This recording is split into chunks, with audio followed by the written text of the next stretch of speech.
اللہ وبرکاتہ۔ 26 نومبر 2023 کو گجرات میں نوجوانان توحید و سنت کے ہونے والے 19ویں سالانہ اجتماع عام میں مجھے حاضری کا حکم دیا گیا۔ میں وہاں حاضر ہوا اور اجتماع انتظامیہ کی طرف سے سوشل میڈیا پہ آتا رہا۔ میرا عنوان مقرر کیا گیا اتحاد امت، وقت کی اہم ضرورت، یعنی اتحاد کے حوالے سے بات کرنی تھی۔ وہاں میں نے بات کی، کچھ ساتھیوں کو اس پہ اعتراض ہوا۔ اس حوالے سے پہلی گزارش یہ ہے کہ حضرت شیخ جاجروی مولانا عبدالغنی رحمہ اللہ تعالیٰ کا بھی یہی مزاج تھا، اور حضرت والد گرامی شیخ التفسیر مفتی محمد خان صاحب مدظلہ کا بھی یہی مزاج ہے، اور بحمد اللہ تعالیٰ انہوں نے ہمارا بھی یہی مزاج بنایا ہے کہ اجتماعات سے پرہیز، اپنا علاقہ سب سے اہمیت کا حامل، اپنے مدرسے میں رہ کے تدریس کریں اور اپنے علاقے میں جماعت کا کام کریں۔ گجرات اجتماع کی دعوت تو ہر سال محبت کا اظہار کیا جاتا ہے جماعت کی طرف سے، نوجوانان توحید و سنت کی طرف سے، اور ساتھ ہی دیکھتے رہے ہوں گے ہر سال سوشل میڈیا پہ بھی آتا ہے، وہاں میرا نام بھی ہوتا ہے، عنوان بھی ہوتا ہے، لیکن میں حاضر نہیں ہو سکتا اسی وجہ سے۔ اس سال جو ہے چند مخلص دوستوں کے بار بار اصرار پر جو ہے میں وہاں حاضر ہوا، اور میں نے وہاں جو بات کی الحمدللہ نہ ہمارا مزاج ہے، نہ پہلے کبھی ہوئی اور نہ آئندہ ہوگی، کسی کی توہین اور تذلیل نہیں کی، صرف میں نے دستور کی بات کی۔ اس پہ اعتراض ہوا کچھ ساتھیوں کو، اور وہ ہمارے دوست جو ہمیں اپنا کہتے ہیں اور ہمارے اپنے کہلائے جاتے ہیں، انہوں نے سوشل میڈیا کا سہارا لے کر ایسی ایسی باتیں کہیں جن سے شدید دکھ ہوا۔ سوشل میڈیا پہ تو ہر بندہ موجود ہوتا ہے، ہمارے مخالف بھی ہیں اور ہمارے متفق بھی ہیں۔ چاہیے یہ تھا کہ اگر اعتراض تھا، میں جن حضرات نے اعتراض کر کے سوشل میڈیا پہ اپنی باتوں کا جواب، میری باتوں کا جواب دیا اور اپنی باتوں کو پہنچایا، میں انہیں اپنا بڑا سمجھتا ہوں اور میں ان کا احترام کرتا ہوں۔ چاہیے یہ تھا کہ وہ میرے ساتھ رابطہ کرتے کہ آپ نے یہ بات کہی ہے، یہ غلط ہے، صحیح ہے، ظاہر ہے وہ بات کرتے، میں اپنا جواب دیتا، بات ہو جاتی۔ لیکن بہت افسوس ہوا، انہوں نے سوشل میڈیا پہ بات کی، نتیجہ یہ نکلا کہ جماعت کی بدنامی ہوئی۔ تو اس لیے مجھے بہت ہی افسوس ہوا۔ میں اس حوالے سے وہاں، کیونکہ میں حوالے نہیں دے سکا، سب سے پہلے میں نے حوالہ عرض کیا تھا جواہر القرآن کا، جادو کے مسئلے پہ۔ اب یہ میرے پاس جواہر القرآن ہے، یہ جواہر القرآن کی 3ری جلد ہے۔ میں نے ایک بات وہاں کہی تھی کہ حضرت شیخ القرآن رحمہ اللہ تعالی نے جواہر القرآن میں دونوں صورتوں کو مدنیہ لکھا ہے۔ یہاں پہ سورہ فلق بھی مدنی لکھی ہے، سورۃ الناس بھی مدنی لکھی ہے۔ یہ انشاءاللہ تعالی جو میں حوالے عرض کر رہا ہوں یہ سارے کے سارے اسی پیج پہ آ جائیں گے۔ دوسرا میں نے حوالہ دیا تھا کہ اس میں حضرت شیخ رحمہ اللہ نے جادو کے اثر کا ذکر فرمایا ہے کہ جادو کا اثر بھی ہوا۔ یہ سورۃ الفلق میں جب ربط و خلاصہ ذکر فرما رہے ہیں تو وہاں پر فرماتے ہیں کہ اس لیے آپ ان دونوں صورتوں کی اکثر تلاوت کیا کریں، آپ پر جادو کا اثر نہ رہے گا۔ اب اثر ہوا ہی نہیں تو نہ رہے گا والی کون سی بات ہے؟ اور یہ حضرت شیخ القرآن رحمہ اللہ ہیں۔ معذرت کے ساتھ ہم تو اپنے جلسوں میں جو ہے تقریریں بھی شیخ القرآن کے نام لے لے کے لگاتے ہیں، لوگ جو ہے وہ توحیدی احباب ان سے محبت کرتے ہیں۔ صرف اتنی گزارش ہے، دیکھیں نہ کوئی گالی والی بات ہے، جس طرح آپ حضرات اور آپ کے تربیت یافتہ جو سوشل میڈیا پہ موجود ہیں، میں نے یہ بھی الحمدللہ بڑا اندازہ لگایا کہ جو حضرات مولانا اشرف علی، حضرت بندیالوی، سید ضیاء اللہ شاہ صاحب، ان حضرات کے ساتھ منسلک ہیں، یا حضرت والد صاحب، الحمدللہ وہ گالیوں سے دور ہیں، اور جو حضرات آپ کے ساتھ منسلک ہیں وہ گالیوں میں ید طولہ رکھتے ہیں۔ میں کوئی گالی والی بات نہیں، میں احترام کرتا ہوں، سب کا احترام ہے، جو مخالف ہیں، جو عمر میں بڑا ہے اس کا احترام ہے، اور علماء تو علماء ہیں۔ اتنی گزارش کروں گا کہ یا جادو کا مسئلہ بیان کرنا چھوڑ دیں یا حضرت شیخ کا نام لینا چھوڑ دیں، یا حضرت شیخ کے نام پہ اپنی گاڑیوں میں پٹرول نہ ڈلوایا کریں اور حضرت شیخ کے نام پہ فیسیں نہ وصول کیا کریں۔ اگر ان کا نام لینا ہے تو پھر حضرت شیخ نے جو ذکر فرمایا، جادو بھی ہوا، جادو کا اثر بھی ہوا، اور یہ صورتیں اثر زائل کرنے کے لیے نازل ہوئی، اسے بیان کیا۔ دوسرا حوالہ میں نے دستور کا حوالہ دیا تھا۔ اب ایک لائیو سیشن کے اندر میرے بڑے ہی محترم ہیں، میں ان کا بڑا احترام کرتا ہوں اور دل سے ان کا احترام کرتا ہوں، منافقت والی بات نہیں ہے کہ زبان پہ کچھ اور دل میں کچھ اور۔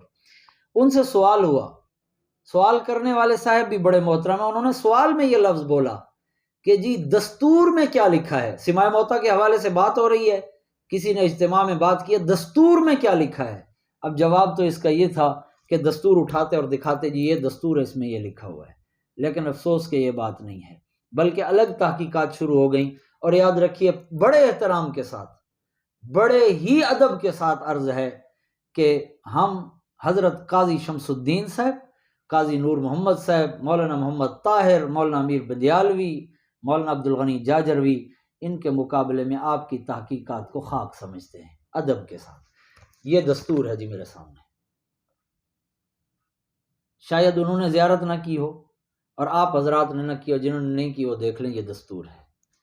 شعبہ نشر و اشاعت التوحید و سنہ پاکستان، مرکزی دفتر دارالعلوم تعلیم القرآن، راجہ بازار، راولپنڈی، پاکستان۔ اس دستور کے آخر میں یہ دیکھیے جی، سن 1981 میں ملتان میں ایک اجلاس ہوا، اس کا فیصلہ یہاں پہ لگا ہوا ہے۔ ملتان کے اجلاس کا فیصلہ 2 ربیع الاول 1402 ہجری صبح 30 دسمبر 1981، الحمدللہ وحدہ والصلاۃ والسلام علی من لا نبی بعد اما بعد۔ ہمارے شیخ حضرت علامہ مولانا حسین علی رحمۃ اللہ علیہ اور ان سے تعلق رکھنے والے جمعیت اشاعت التوحید و سنہ کے تمام علماء مشائخ کا کتاب و سنت، ارشادات سلف اور اقوال ائمہ متقدمین حنفیہ کی روشنی میں اپنا مسلک تو یہ ہے کہ سماع صلاۃ و سلام عند قبر النبی صلی اللہ علیہ وسلم ثابت نہیں، اور ہمارا بھی یہی عقیدہ ہے، لیکن جو لوگ قبر شریف کے پاس یعنی عند قبر النبی صلی اللہ علیہ وسلم صرف صلاۃ و سلام کے سماع کے قائل ہیں، ہم ان کو کافر نہیں کہتے، یہ دستور ہے۔ اب ایک بات یہ بھی سننے کے اندر آئی کہ یہ دستور منسوخ ہے۔ دیکھیں منسوخ کے لیے ناسخ کا ہونا ضروری ہے، اور ناسخ یا تو اس سے بھی زیادہ معتبر ہو یا کم از کم اتنا معتبر ہو۔ ہمارے پاس کوئی ایسا ناسخ نہیں آیا، ایک تحریر ملی لیکن وہ تحریر خود مشکوک ہے، اس لیے یہ ناسخ نہیں ہے، یہ منسوخ نہیں ہے، کیونکہ اس کا ناسخ نہیں ملتا۔ یہ اکابرین کا فیصلہ ہے، ہم ان کو کافر نہیں کہتے۔ اگر میں یہ بات میں نے اجتماع میں کہی کہ ہم ان کو کافر نہیں کہتے اور میں مجرم ٹھہرا، تو پھر یہ سارے اکابرین مجرم ہیں، پھر یہ اکابرین اشاعت التوحید و سنہ ہیں، کم از کم اپنے آپ کو اشاعتی نہ کہلوائیں، اشاعت التوحید کو بدنام نہ کریں معذرت کے ساتھ۔ آگے دیکھیے جی، بلکہ ہم ان کو اہل السنت والجماعت سے خارج بھی قرار نہیں دیتے۔ جو شخص ایسا عقیدہ رکھنے والے کو کافر سمجھے، کہے نہیں، آپ تو علی اعلان کہتے ہیں نا، کافر سمجھے، ہماری جماعت جمعیت اشاعت التوحید و سنہ کے ساتھ اس کا کوئی تعلق نہیں۔ یہ اکابرین کا فیصلہ ہے، اس میں سارے حضرات کے دستخط ہیں، عنایت اللہ شاہ صاحب، قاضی شمس الدین صاحب، مولانا عبدالغنی جاجروی، مولانا سجاد بخاری، مولانا حسین علی صاحب کے بیٹے مولانا عبدالرزاق صاحب، حکیم نور احمد یزدانی وغیرہ وغیرہ، یہ سارے بڑے بڑے اکابرین جو اس وقت زندہ تھے، سب کے متفقہ فیصلے سے یہ بات ہوئی ہے۔ پھر اس کے بعد 4 سال بعد 1985 میں دوبارہ گجرات مرکز کے اندر فیصل گیٹ مسجد بخاری میں مقننہ کا اجلاس ہوا، اس کے اندر اسی فیصلے کی دوبارہ توثیق کی گئی۔ اب یہ دیکھیے، یہ بھی دستور کے ساتھ لگا ہوا ہے۔ حضرات محترم، اگر یہ بات کہنے سے ہم مجرم ہیں تو پھر یہ سارے اکابرین مجرم ہیں۔ یہ اشاعت التوحید کی بات ہے، میری بات نہیں ہے، اور جو اس کے خلاف بات کرے، جس طرح میں نے وہاں عرض کیا تھا، وہ اپنی مرضی کا توحیدی تو ہو سکتا ہے، اشاعتی نہیں کہلا سکتا اپنے آپ۔ یہ دیکھیے جی، 21 محرم الحرام 1406 ہجری شب 6 اکتوبر 1985، الحمدللہ وحدہ والصلاۃ والسلام علی من لا نبی بعد اما بعد، مجلس مقننہ اشاعت التوحید و سنہ پاکستان کا فیصلہ۔ ملتان میں جماعت کی مجلس شورا منعقدہ 2 ربیع الاول 1402 ہجری میں طے شدہ متفقہ فیصلے کی توثیق کرتے ہوئے مندرجہ امور کی وضاحت کی گئی۔ نمبر 1، اشاعت التوحید و سنہ کا مسلک عدم سماع موتا ہے، جس طرح الحمدللہ ہمارا بھی مسلک ہے۔ نمبر 2، سماع موتا عند القبور کے قائلین کو ہم کافر نہیں کہتے۔ یہ اشاعت التوحید کی بات ہو رہی ہے، کسی شخصیت کی بات نہیں ہے۔ نمبر 3، سماع موتا عند القبور کے قائلین میں سے کوئی بھی ہماری جماعت کا رکن نہیں بن سکتا۔ نمبر 4، سماع موت عند القبور کے قائلین کو کافر کہنے والا بھی ہماری جماعت کا رکن نہیں رہ سکتا۔ اب بتائیے، اگر یہ کہنا جرم ہے تو یہ سارے اکابرین پھر مجرم ہیں نا، پھر ساری اشاعت و توحید ایک طرف ہے اور آپ فتویٰ لگانے والے ایک طرف ہیں، یاد رکھیے گا۔ تو اس لیے میرے دوستو یہ دستور ہے۔ میں نے گجرات اجتماع میں بھی بات یہی کہی تھی اور اب بھی یہی کہہ رہا ہوں کہ دیکھیے اتحاد دستور کے ساتھ ہوگا۔ آپ ایک الگ نظریہ بیان کریں، اکابرین اشاعت و توحید ایک الگ نظریہ بیان کریں اور کہیں آپ کے ہم اشاعتی ہیں، یہ تو ناممکن ہے۔ یہ 1985 تھا جی۔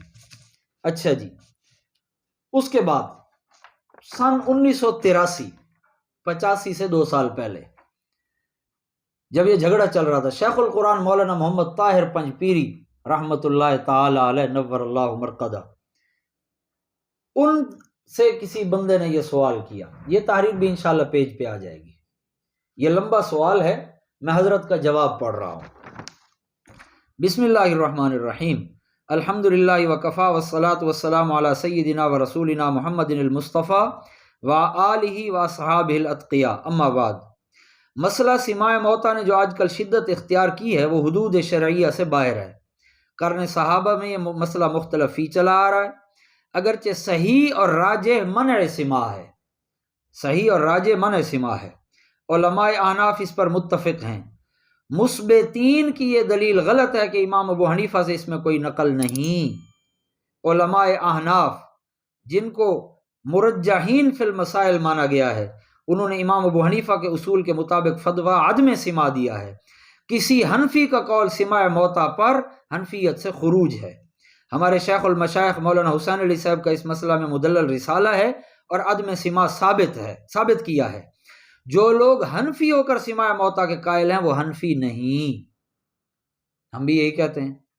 آگے، ایسے لوگ، یہ مولانا طاہر صاحب رحمہ اللہ کے الفاظ ہیں جن کے نام پہ آپ طلباء کو جمع کرتے ہیں۔ چلیں، زیادہ بات میں نہیں کرتا کیونکہ میں احترام کرتا ہوں۔ یہ تو آپ کا ظرف تھا نا کہ کل بیانات میں بیٹھ کے آپ نے جن کی تعریفوں کے آسمان و زمین کے کلابے ملائے، اور 2 دن بھی نہیں گزرے ہوں گے، میں چند دن نہیں گزرے ہوں گے، آپ نے کہا ہمارا ان کے ساتھ کوئی اختلاف نہیں ہے، اور اب پھر جب جوش آیا خطابت کا تو کہا کہ ان کا نکاح ہی نہیں ہے، جو گجرات اجتماع میں ان کا نکاح ہی نہیں ہے۔ بہرحال یہ قیامت کے دن حشر میں ہوگا یہ معلوم، جیتا کون اور ہارا کون۔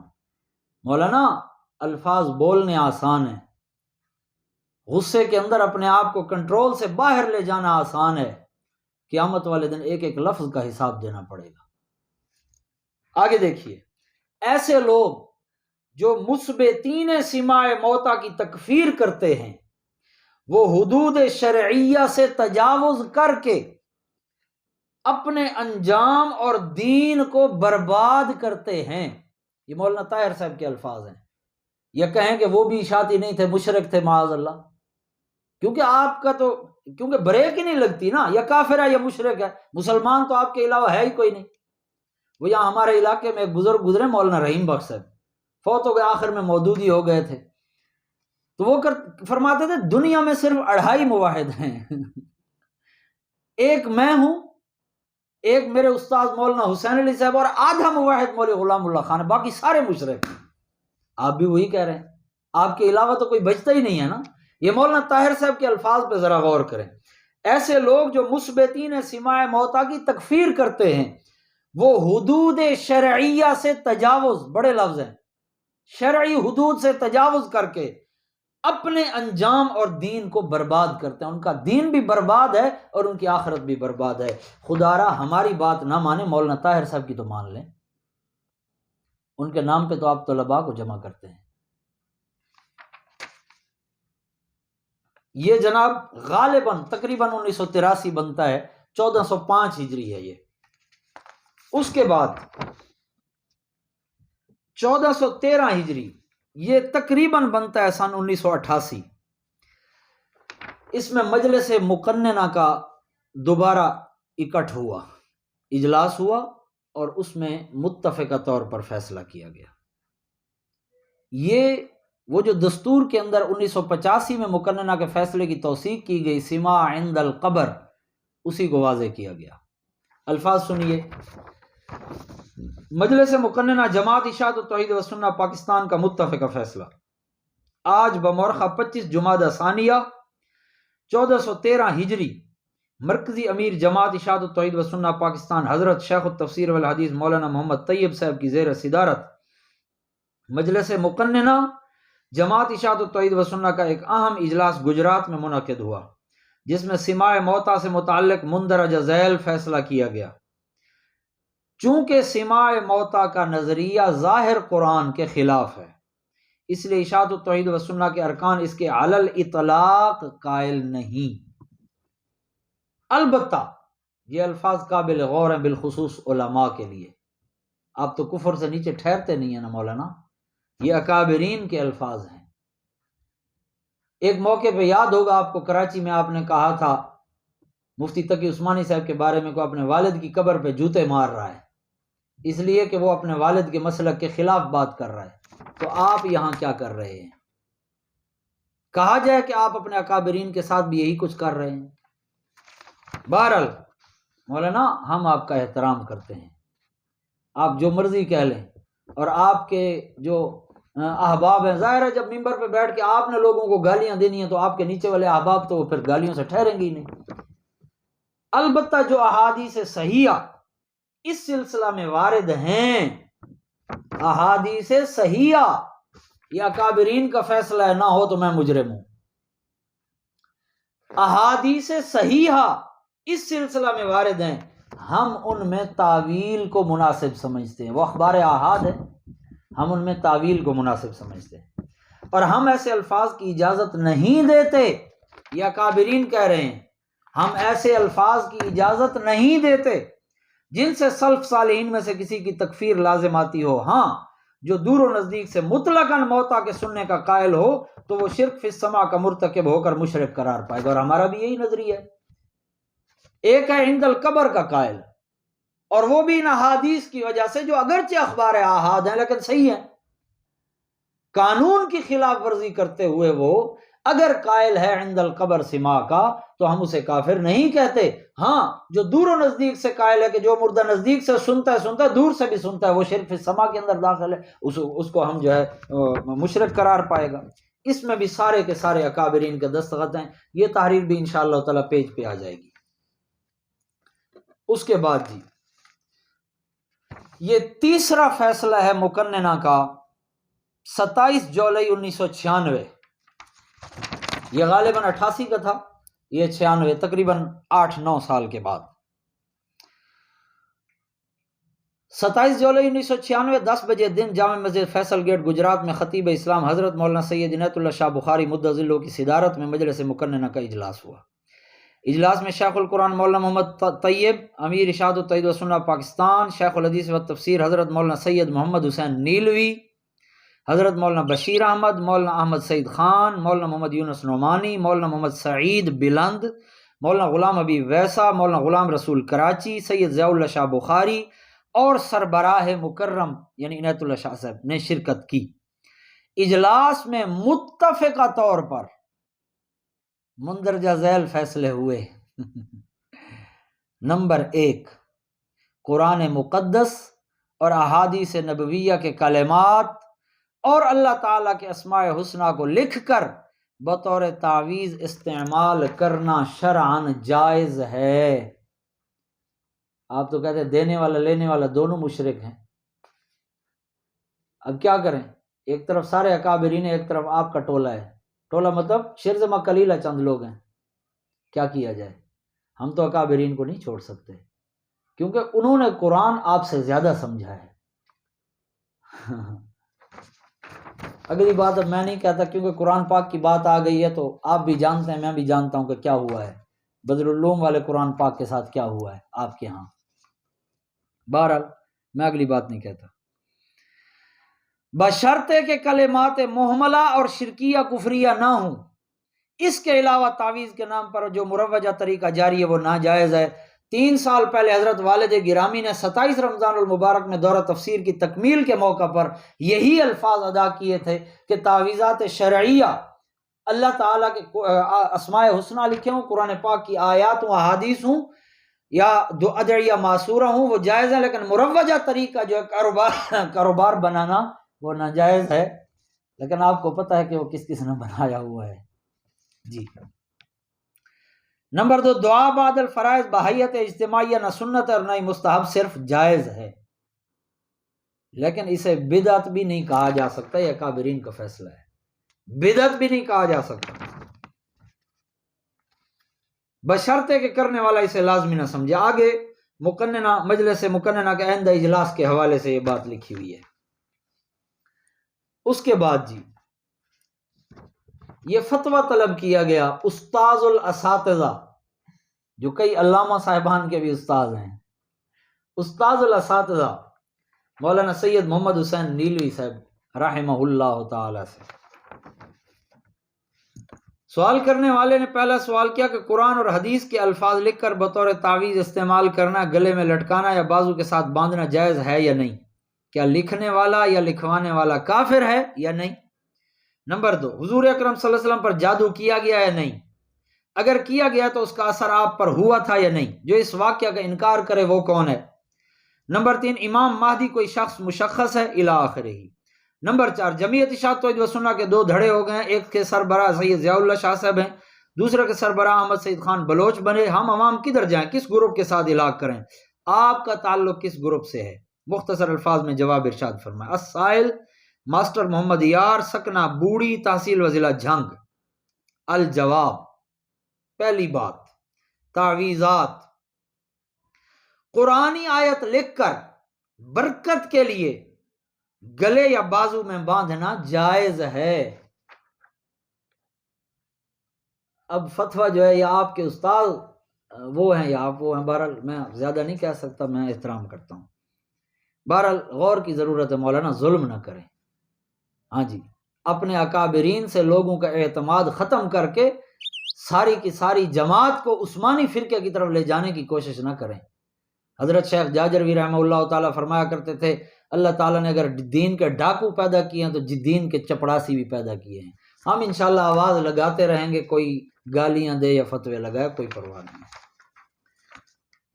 اچھا جی، بشرطے کہ عقیدہ صحیح اور شافی صرف اللہ کو سمجھے۔ نمبر 2، جادو کا مسئلہ تواتر سے ثابت ہے۔ تواتر کا منکر کون ہے؟ آپ تو ماشاءاللہ فتووں میں ید طولہ رکھتے ہیں۔ تواتر سے ثابت ہے کہ لبید یہودی نے آپ پر جادو کیا تھا، مگر وہ یہودی ناکام رہا، اس کا مقصد حل نہ ہوا، کیونکہ اس کا مقصد تھا اس کے ذہن کو خلل میں ڈالا جائے، معاذ اللہ نعوذ باللہ یہ پاگل ہو جائے، مجنون ہو جائے، لیکن وہ اپنے مقصد میں کامیاب نہیں ہوا۔ دل بھی محفوظ رہا، دماغ بھی محفوظ رہا، وہی بھی محفوظ رہی، جسم پر اثر ہوا جس طرح حضرت شیخ القرآن نے لکھا۔ اچھا جی، نہ وحی بند ہوئی، نہ جبریل علیہ السلام کی آمد، بلکہ اس کے توڑ میں معوذتین نازل ہوئی۔ توڑ کس چیز کا کیا جاتا ہے؟ جس کا وجود ہی نہ ہو۔ اچھا جی، آگے امام مہدی خود سید حسنی حسینی ہوں گے وغیرہ وغیرہ، اور احمد سعید صاحب نئے نئے مسائل نکال کر لوگوں کو الجھا رہے ہیں، اور اس کی جماعت کے ساتھ میرا کوئی تعلق نہیں ہے وغیرہ، یہ بات کر لیں۔ آخر میں بڑھ چڑھ کر حوالہ دیا گیا نغمہ توحید کا اور سید عنایت اللہ شاہ صاحب رحمہ اللہ تعالی کا، کہ جی انہوں نے تو کہا کہ یہ مشرک ہیں، اور پھر زیادتی جو کی گئی۔ دیکھیں شاہ جی رحمہ اللہ تعالی وہ ایک اتنا بڑا قد اور اتنی بڑی حیثیت رکھتے ہیں کہ ان کی حیثیت جو ہے بہت بڑی ہے، اس میں کوئی شک نہیں ہے، لیکن جماعتی فیصلے میں بھی حضرت شاہ جی رحمہ اللہ نے دستخط کیے۔ باقی جو آپ نے دھوکہ دیا نا مشرک کے لفظ سے، وہ بھی غلط ہے۔ میں انشاءاللہ عرض کرتا ہوں حضرت شاہ جی مشرک کہتے تھے، لیکن ساتھ وہ وضاحت بھی کرتے تھے، جو وضاحت آپ چھپا جاتے ہیں صرف اس لیے کیونکہ آپ کو دوسری طرف سے چلیں بارہ چھوڑیں۔ سوال کیا ایک بندے نے، ایک مولوی صاحب کا حوالہ دیا کہ فلاں مفتی صاحب نے کہا ہے کہ موجودہ دور کے مشرک جو ہے یہ مرتد ہیں، فلانے فلانے، ان سے نکاح لینا دینا دونوں جائز نہیں وغیرہ۔ حضرت جواب دیتے ہیں، فرماتے عزیز مکرم، وعلیکم السلام ورحمۃ اللہ وبرکاتہ۔ موجودہ مدعی اسلام اگر شرک میں مبتلا ہوں تو وہ اہل کتاب کافر کے حکم میں ہیں، اہل کتاب کافر کے حکم میں ہیں، ان کی لڑکی نکاح میں لینی جائز ہے، ان کو دینی قطعی حرام ہے۔ یہ فیصلہ رب ذوالجلال کا ہے، کسی مولوی کے فتویٰ کی قرآن مجید کے مقابلے میں کوئی وقت نہیں ہے، یہ حضرت شاہ جی فرما رہے ہیں۔ اچھا جی، قرآن حکیم کے فیصلہ کے خلاف ہر قسم کا قیاس اور فیصلہ قطعاً غلط اور مردود ہے۔ والسلام علی من اتبع الہدی طالب الدعاء عنایت اللہ حضرت شاہ جی رحمہ اللہ کے دستخط ہیں رحمہ اللہ تعالی، مرکزی مسجد جامع، شاہ فیصل گیٹ، گجرات۔ اب یہ سارے اکابرین کے جب فیصلے آ گئے تو دیکھیے ہم اس بات کے پابند ہیں، آپ گالیاں دیں، آپ فتوے لگائیں، آپ کے بس میں وہ ہمیں مار دیں، آپ کے بس میں آپ اعلان کر دیں مفتی محمد اور اس کی اولاد جماعت سے خارج ہے، آپ کے بس میں ہو آپ بندے پیچھے چھوڑ دیں، جس طرح کے اب بھی لگے ہوئے ہیں، گالیاں دے رہے ہیں، کوئی کیا کہہ رہا ہے کوئی کیا کہہ رہا ہے، ہمیں اس کی کوئی پرواہ نہیں ہے۔ آخر میں دو باتیں، پہلی بات جو آپ نے کہی کہ عنایت اللہ شاہ صاحب رحمہ اللہ نے چونکہ ان کو مشرک کہا ہے، سارا دستور منسوخ ہے اور وہ تحریر ناسخ ہے۔ یاد رکھیے وہ تحریر حضرت شاہ جی رحمہ اللہ کے ہاتھ کی نہیں ہے، ٹھیک ہے، شاہ جی زندہ تھے، نغمہ توحید میں وہ تحریر شائع ہوئی۔ اب اصل بات آپ بھی جانتے ہیں، میں بھی جانتا ہوں، اور جن حضرات نے حضرت شاہ جی رحمہ اللہ کے بیانات سنے ہیں وہ سارے کے سارے اس بات کی گواہی دے چکے ہیں، اور مجھے بھی خود ایک مولانا صاحب جو میرے بڑے محترم، انہوں نے خود مجھے بتایا کہ حضرت شاہ جی رحمہ اللہ کہا کرتے تھے یہ مشرک ہیں، لیکن وہ اپر کلاس مشرک ہیں، یہ قائلین سماع موتا لوئر کلاس مشرک ہیں۔ یہ اصل میں شاہ جی رحمہ اللہ سبحان اللہ، وہ تو علم کا سمندر تھے نا، وہ اصل میں وہ جو باب امام بخاری رحمہ اللہ تعالیٰ نے قائم کیا وَهُوَ كُفْرٌ دُونَ كُفْرٍ، یہ حضرت شاہ جی اسی کی طرف اشارہ کیا کرتے تھے کہ کفر ایک مخرج عن الایمان ہے اور ایک غیر مخرج عن الایمان ہے۔ اللہ کرے کہ کسی مضبوط استاذ کے پاس آپ نے بخاری پڑھی ہو، ہم نے تو الحمدللہ ایسے استاذ ملے کہ ہمیں کسی استاذ سرے کی اجازت نہ کو کہیں تک کی نہیں پمدی، الحمدللہ۔ وَهُوَ كُفْرٌ دُونَ كُفْرٍ، وگرنہ شاہ جی رحمہ اللہ علی الاطلاق کہتے ہیں یہ اسی طرح مشرک ہیں جس طرح دیگر، نہیں، حضرت فرماتے تھے وہ اپر مشرک ہیں، یہ لوئر مشرک ہیں۔ یہی بات ہے کفر دون کفر، جس طرح من ترک الصلاۃ متعمدا فقد کفر، فعل فعل الکفر، اصل کفر حقیقی مخرج عن الایمان نہیں ہے، یہ بھی وہ شرک مخرج عن التوحید اور مخرج عن الایمان نہیں ہے۔ اس لیے یہ مداہنت چھوڑ دیں حضرت، جو بات دیکھیں شاہ جی کی بات یا تو پوری نقل کریں یا نقل ہی نہ کریں، بات کرنی ہے پوری کریں۔ حضرت شاہ جی رحمہ اللہ تعالیٰ نے جو بات کی، اور دوسری بات یہ حضرت شاہ جی کی بات آپ کیوں نہیں مانتے کہ موجودہ دور کے مشرک اہل کتاب ہیں؟ حضرت شاہ جی دعا بعد الفرائض کے جو قائل تھے وہ کیوں نہیں مانتے؟ تعویذات شرعیہ جو دیا کرتے تھے وہ کیوں نہیں مانتے؟ ان پہ تو فتوے لگاتے ہیں آپ۔ مولانا یہ بات غلط ہے، یہ بات لیں تو ساری لیں، چھوڑیں تو ساری چھوڑیں۔ دوسری بات، ان پہ فتویٰ کیوں نہیں لگتا؟ کافی سارے ساتھیوں نے سوال کیا، اس کا جواب میں نہیں دیتا۔ حضرت مولانا سید محمد حسین شاہ صاحب نیلوی رحمہ اللہ تعالیٰ کا فتویٰ موجود ہے، وہ بھی انشاءاللہ تعالیٰ پیج پہ آ جائے گا۔ حضرت نے جو بات کی ہے وہ بھی نقل کرتا ہوں، اور اس کے بعد میں انشاءاللہ اپنے شیخ حضرت جاجروی رحمہ اللہ تعالیٰ کا جواب بھی نقل کرتا ہوں۔ حضرت مولانا نیلوی رحمہ اللہ تعالیٰ نے جو بات کی، انہوں نے فرمایا دیکھیں، ایک طرف قرآن پاک ہے، ایک طرف خبر واحد صحیح ہے۔ قانون یہ ہے کہ قرآن پاک پر علل اطلاق عمل اور عقیدہ بنایا جائے گا، خبر واحد میں تعویل کی جائے گی۔ ان لوگوں نے اس قانون کے خلاف کرتے ہوئے خبر واحد کو علل اطلاق رکھا، قرآن میں تعویل کرنے کی کوشش کی۔ یہ تعویل کرنا ان کا گمراہی تو ہے، کفر نہیں ہے، اس لیے ان پہ فتویٰ نہیں لگتا۔ یہ حضرت نیلوی رحمہ اللہ نے کہا، اور وہ استاذ الاساتذہ ہیں، کن کے استاذ ہیں آپ جانتے ہیں، میں بھی جانتا ہوں ٹھیک ہے نا جی۔ اس لیے یا تو آپ کے استاذ غلط کہتے تھے، اور استاذ بھی عام نہیں، جنہیں چاروں فقہ کا مفتی کہا جاتا تھا، اور جن پر مفتی کفایت اللہ محدث دہلوی جیسی شخصیت کا اعتماد تھا، اور جو ان کے داماد تھے حضرت دہلوی رحمہ اللہ تعالیٰ کے۔ دوسری بات جو حضرت شیخ جاجروی رحمہ اللہ تعالیٰ فرمایا کرتے تھے، وہ فرماتے تھے تعویل والی بات ہی نہیں ہے، قرآن کے مقابلے میں خبر واحد مردود ہے، بس بات ہی ختم. تعویل، اطلاق، غیر اطلاق وہ بات ہی نہیں ہے. قرآن کے مقابلے میں خبر واحد مردود ہے. انہوں نے اسی بات کی خلاف ورزی کی، قرآن کے مقابلے میں خبر واحد کو رکھا، لیکن چونکہ خبر واحد صحیح ہے، سند بھی صحیح ہے، متن بھی صحیح ہے، اس میں کوئی ضعف نہیں ہے، جس طرح بخاری میں موجود ہے کرے نیال والی حدیث. تو اس لیے انہوں نے اس قانون کی خلاف ورزی کی ہے. معولہ پہ کون سا فتویٰ لگتا ہے کفر کا؟ اسی لیے تو معتزلہ پہ فتویٰ نہیں لگایا گیا کفر کا، سوائے ان کے چند فرقوں کے. ان پہ ضلال کا فتویٰ ہے. وجہ یہی ہے کہ وہ معولہ تھے، وہ جو ہے اس کا انکار کرنے والے نہیں تھے. اسی طرح یہ بھی معولہ ہیں. اس لیے دیکھیے ہمارا اعتماد دستور پہ ہے، ہمارا اعتماد اکابرین کی ان تحریرات پہ ہے. ہم اس کے مقابلے میں احترام سب کا کرتے ہیں. کسی کی تعویل اور کسی کی تحقیق جو اوروں سے لی گئی اور کہا گیا وہ میری تحقیق ہے، چوری کا لفظ میں نہیں بولتا، اوروں سے لی گئی اور کہا گیا وہ میری تحقیق ہے، ہم کسی ایسی بات پہ اعتماد کرنے کی نہ گنجائش رکھتے ہیں اور نہ ہی اجازت دیتے ہیں اپنے آپ کو. باقی ہماری کون مانتا ہے.